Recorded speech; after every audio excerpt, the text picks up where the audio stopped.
शपथविधीआधी high voltage drama, Shinde नाराज. मुंबईच्या आझाद मैदानात आज महायुती सरकारचा शपथविधी होणार आहे. या शपथविधी सोहळ्याला 3 तास उरले असताना पडद्यामागे हाय व्होल्टेज ड्रामा सुरू आहे. कारण शिवसेनेचे पक्षप्रमुख एकनाथ शिंदे हे उपमुख्यमंत्री पदाची शपथ घेणार की नाही हे अजून स्पष्ट नाही आहे. शिवसेना शिंदे गटाचे आमदार भरत गोगावले, संजय शिरसाट आणि उदय सामंत हे आमदार एकनाथ शिंदेंची मनधरणी करण्यासाठी वर्षावर पोहोचलेले आहेत. हा सगळा पेच गृहमंत्री पदावरून फसल्याचं बोललं जाते. दरम्यान दुसऱ्या बाजूला दीपक केसरकर यांनी देवगिरीवर राष्ट्रवादी काँग्रेस पक्षाचे प्रमुख अजित पवार यांची भेट घेतली आहे. पडद्यामागे वेगाने या सर्व गोष्टी घडत असताना दिसत आहेत.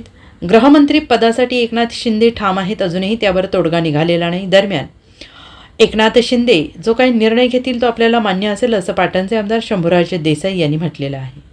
काल राज्यपालांना भेटून आल्यानंतर पत्रकार परिषदेत एकनाथ शिंदे यांना पत्रकारांनी उपमुख्यमंत्री पदाची शपथ घेणार का असा प्रश्न विचारला. त्यावर त्यांनी संध्याकाळपर्यंत थांबण्याचा सल्ला दिला होता.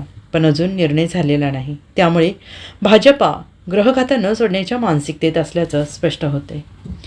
Bureau report, SBN Marathi, Mumbai.